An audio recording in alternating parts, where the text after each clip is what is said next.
Welcome to Equity Is, a podcast from the School District of Philadelphia's Office of Diversity, Equity, and Inclusion. This podcast is about cultivating prosperity and liberation for students and staff. We do this by showcasing and debriefing on the great equity work that is being done throughout the School District of Philadelphia community. With each episode, we hope to cover topics that will create pathways for marginalized populations in our district by removing barriers, increasing access and inclusion, building trust, and creating a shared culture of social responsibility and organizational accountability. I am your host, Tori Potenza, the Program Manager for the Office of DEI. This is another one of our Equity Snapshot episodes in which our equity training specialists educate listeners on a particular aspect of equity. Currently, we're going through Oppressive Thematic Ideologies. These episodes dive deep into topics that highlight different forms of oppression and inequities that people of various identities experience.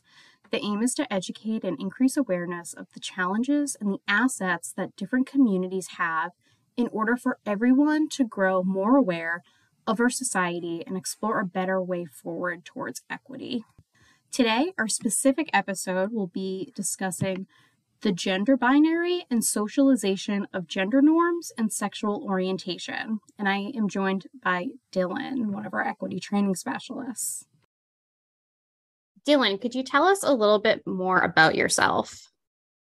Thank you for having me, Tori. My name is Dylan Van Duyne. I use he, him pronouns. I'm one of the equity training specialists here in the Office of Diversity, Equity, and Inclusion within the School District of Philadelphia. Outside of the district, I'm a group fitness instructor. I'm a volunteer with the Trevor Project. I'm a runner, and I'm a cyclist. Awesome. Well, thank you so much for joining me. Before we hear about you and about the overarching topic, I wanted us to have an opportunity to discuss our own identities as we're both members of the LGBTQ community. So I can kick us off. So I identify as bi and gender fluid meaning that I do not identify with one particular gender. I didn't come out as bi until much later in life and only came out as gender fluid in recent months. Although I grew up in a really supportive environment with really supportive parents and a tight-knit community theater company in middle school where I had many queer friends and adults that I really looked up to. Even then, I still didn't really know too much about my own identity. Even then, I had my own misconceptions about the community and what it meant to be bi. And I did not really think I was even allowed to be a part of the community because of my dating history. So it is still a journey for me, and I constantly reflect on my ever-changing identity. But I know detaching myself from the binary was really important and freeing for me. Thank you for sharing, Tori. I personally identify as a cis gay man. And I remember before my first year of teaching, receiving the advice to be the teacher you never had. So for me, growing up K through 12 in my public school, I didn't have a teacher, to the best of my knowledge, that was out and LGBTQ identifying. I came out in college and I was fortunate and privileged enough to be in a space where I felt safe and I felt capacity and safety in being able to come out within my identity. So for me as a high school teacher, it was important to be intentional, both in terms of visibility and my identity, as well as creating spaces where my students could feel seen, safe, and meaningfully supported. So I founded an LGBTQ class at the high school I taught at, where we were able to engage both from a curricular and then also community lens with LGBTQ identity exploration and education. That's great. Thank you so much for sharing. I'm excited that we have your perspective and how you've done some of this work already on your own. So today, we're going to talk more in detail about the gender binary and socialization of gender norms. This is a huge topic. There are a variety of terms that we use when we talk about sexual orientation and gender identity. So it really could take up several podcasts even. But for viewers listening today, do you mind breaking down some of the terminology that folks use now? Absolutely. And I'll say, as you and I have talked about, and you just mentioned, we could spend several episodes just thinking about terminology. So I'll share a brief list here. It's certainly far from comprehensive. But one of the questions that we often get in our work, talking about LGBTQ identity, is what does LGBTQ stand for? So it stands for lesbian, gay, bisexual, transgender, and the Q could stand for queer and or questioning. And then that plus, you'll often hear people say LGBTQ plus. So it's meant to create space for those that aren't represented within the 5 initials, and knowing that LGBTQ in itself, of course, isn't comprehensive.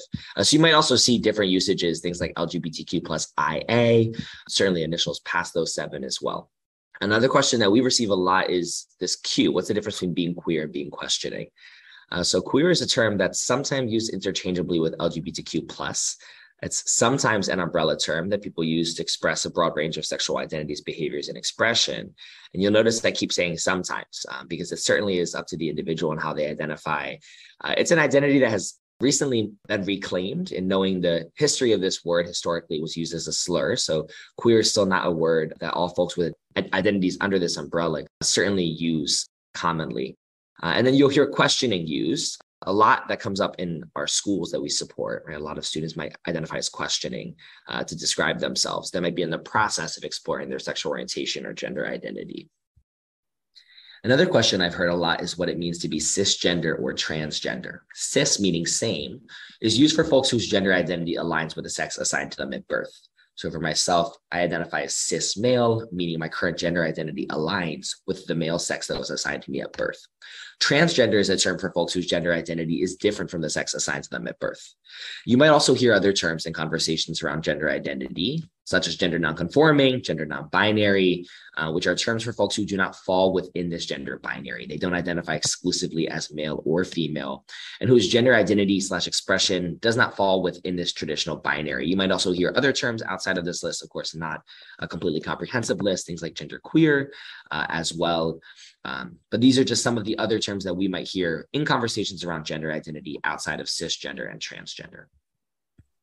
Thank you for breaking all of that down. And like you said, there's still plenty of other terminology that we could talk about. And so I think it's important for people to do their research. But keeping in mind what you just talked about, can you tell us a little bit more about the socialization of gender norms and sexual orientation? Definitely. In this specific session that we offer, we start by using the cycle of socialization tool. Some of the listeners might be familiar with this tool. It's a tool from Bobby Harrow. So we start in this learning experience by thinking about the beginning. So when folks are born into the world, they're born into a world without bias. They're born into a world without preconceived notions. So part of this specific oppressive thematic ideology professional learning experience is grappling with, when do these things get learned? When are we taught gender roles? When are we taught different messages about sexual orientation? So in this cycle of socialization tool, one of the first moments is called the first socialization. So that's that first moment. You could think about school, specifically K through 5, but then of course, all the way through K through 12, people's home environments, right, where we're taught different things. So I share the example in this training on a personal level as someone who identifies as cis male. I remember being taught that boys don't cry. That could be one example of a message that was taught both by school, both by media, both at home, and is really integrated through a lot of different areas of our society. So a central idea of this learning experience is that schools and institutions can either reinforce or disrupt patterns of inequities. So educators have the opportunity and positionality to be able to either reinforce messages like boys don't cry or disrupt them. And to actually offer learning opportunities for students to engage with identity exploration and experiences in a different way. So I think in that way, it's a really exciting time to be in a space where many of these conversations around gender identity and sexual orientation are on the forefront of the educational space. So part of this looks like unlearning things that we as folks in education also learned when we were young, to be engaging with students. Of course, some of that looks like doing our own unlearning. I know that's unlearning that I do every day. And then we as educators and people who are working in education more broadly have a variety of avenues that we can really have this disruption, so to speak. So we could do this through classroom cultures. We could think about visual elements, curricula, instructional practices, the language that we use, such as being more inclusive with our language, gender inclusive language, moving away from language like boys and girls, using language like folks, using language like y'all. And then also by creating spaces for LGBTQ students. This might look like a GSA. The district has a wonderful partnership with Big Brothers Big Sisters that's been around for going on 4 years. So that GSA is an example of a space that employees within the district can create. So students feel safe and they have the opportunity to connect with other people that share similar identities as them. Thank you so much for bringing all of that up. And I'm glad you brought up the unlearning part as a really important step in this process too. So going a little deeper, when we are discussing oppressive thematic ideologies, there are a lot of misconceptions about the LGBTQ community that come up. What are these misconceptions and how can they be harmful to the community? Additionally, how do we see them resonate in the district and Philadelphia community at large? Absolutely. I'll share here. This will be a brief list, certainly not comprehensive. The list goes on and on. But as many of folks listening to this episode are aware, LGBTQ youth across the country are under attack right now in a lot of these different misconceptions that are also perpetuated through the media. And certainly in the political scene. So we see one common misconception is that sex and gender are the same thing. So sex, as I mentioned earlier, is a biological sex that's assigned at birth. So some folks could identify with the same sex. I shared the example earlier, identify as cis male. I identify with a gender identity that does align with the sex I was assigned at birth.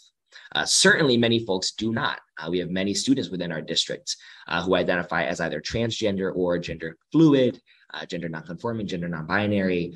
So it's really important, I think, for us as educational stakeholders to understand the difference between these two identities, sex and gender, certainly meaning different things. We see a lot of that in the language around Policy 252 as well. And then another common misconception is that students are too young to talk about sexual orientation. We certainly have seen this across the country in terms of this notion that K through 5 is a space where students shouldn't be talking about sexual orientation as an identity. But research definitively finds that elementary school is a time of rapid development for children. My background is in psychology, so I won't take us down a huge rabbit hole here, but we know that these years are foundational for children to understand parts of their identity, to have a development of an understanding of themselves and the world and people around them. So as such, the social environment, meaning classrooms and schools, specifically here in our space in education, are critical. It's an opportunity for students to engage in identity exploration. And something I always think about here and challenge is when folks say that kids are too young to talk about sexual orientation, I think it's important to understand the difference between sex and sexual orientation. We hear a lot of the times in these conversations, people say, oh, well, students are too young to be hearing about sex, same-sex sex. And in that case, I think I often remind folks that elementary school teachers are not talking about sex. They're talking about love and they're talking about acceptance. So thinking about the difference between sexual orientation as an identity and the physical act of sex, and reminding folks that elementary school teachers and teachers more broadly don't use adult language when talking about sexual orientation. Rather, they're implementing different tools. It could be curriculum, it could be instruction, to just introduce students to models of love and acceptance that exist in this world outside of the heterosexual nuclear family. Thank you so much for bringing up some of those different misconceptions and also refocusing on what is actually happening within the classroom and teaching. So we've talked about the makeup of the community, at least some of the makeup of the community, some of the misconceptions and ideologies that come along with it. What are some actionable steps and resources that people can look to for more information? Absolutely. There are a lot of organizations that are doing really incredible work. I'm going to highlight one that I volunteer with. I volunteer with the Trevor Project for the last 2 years. I am going to provide a trigger warning right now on the podcast because I'm going to talk about some of the work the Trevor Project does, which is directly related to mental health and suicide as well for LGBTQ youth. So I just want to uplift the Trevor Project. They do a lot of support that looks like counseling. That could be online. It could be on the phone. And they also do a lot of work in terms of just data collection and community advocacy. So as I mentioned earlier, LGBTQ youth are under attack and they're also in crisis across the country right now. So the Trevor Project highlights every year in a national survey some of this data. And I'll share just some really important kind of high leverage recaps of the most recent 2022 data survey. 45% of LGBTQ youth in the year 2020-21 seriously attempted considering suicide, including more than half of transgender and non-binary youth.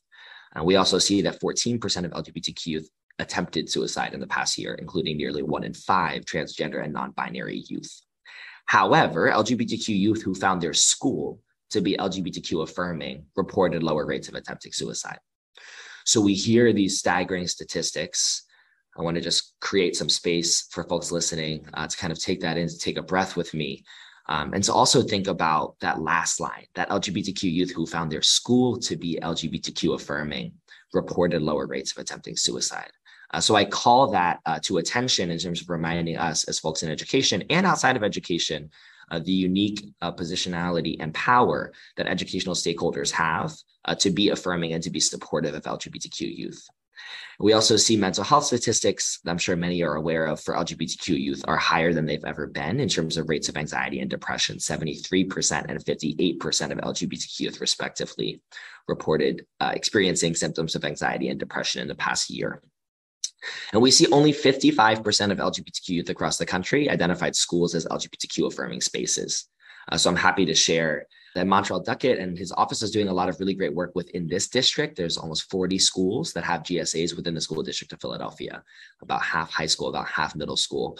But how can we across the country and within the district here as well create more LGBTQ affirming spaces looking like GSAs, and then also more broadly, right, past GSAs throughout all halls of the building.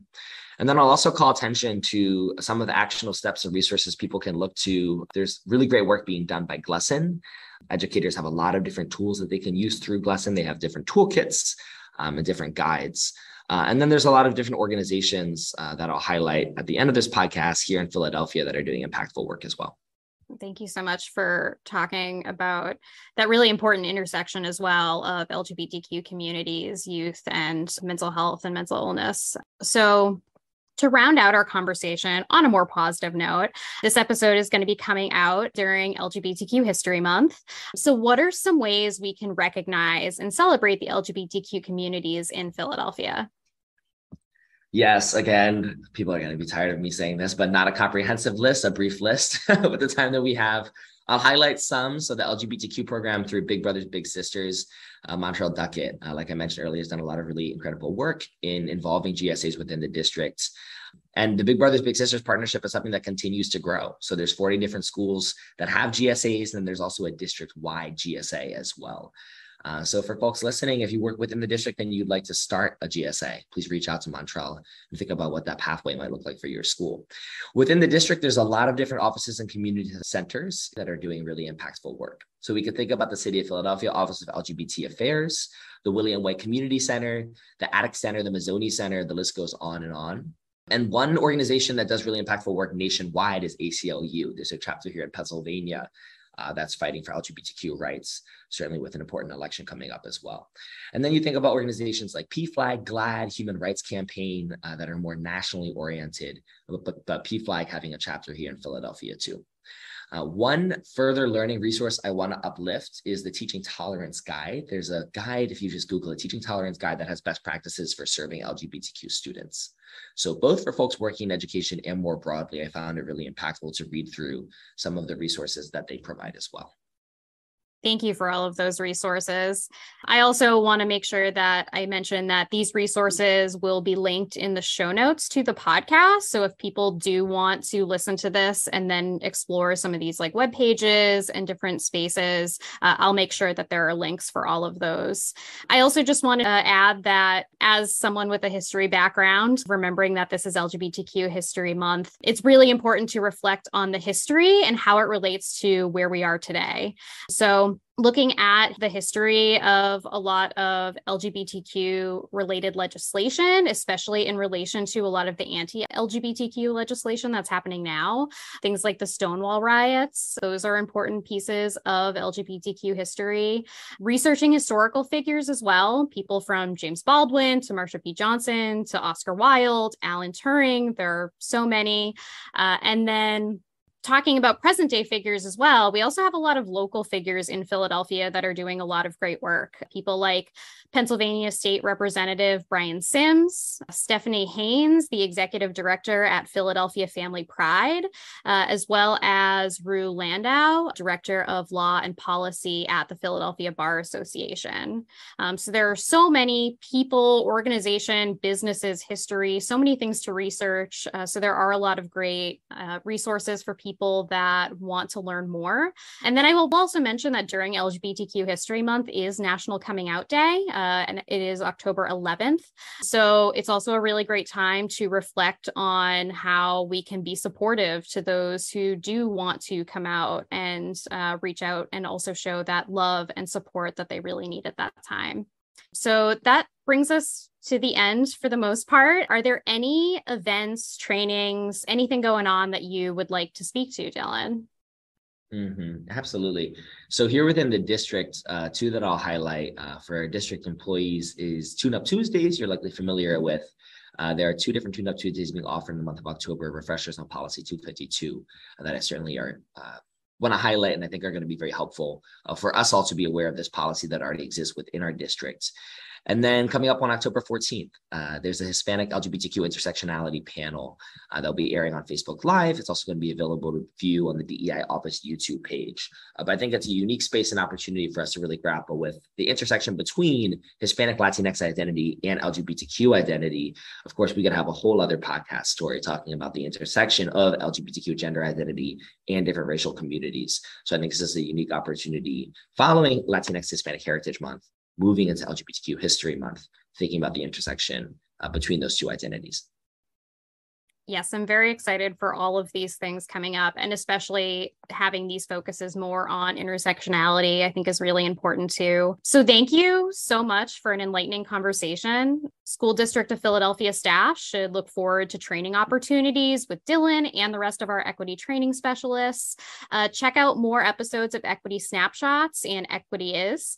We will be back with more episodes of Equity Is. If you have not heard our episode on Parkway Northwest Peace Day event, I think that you should definitely check that out and look forward to more snapshots coming in the next few months.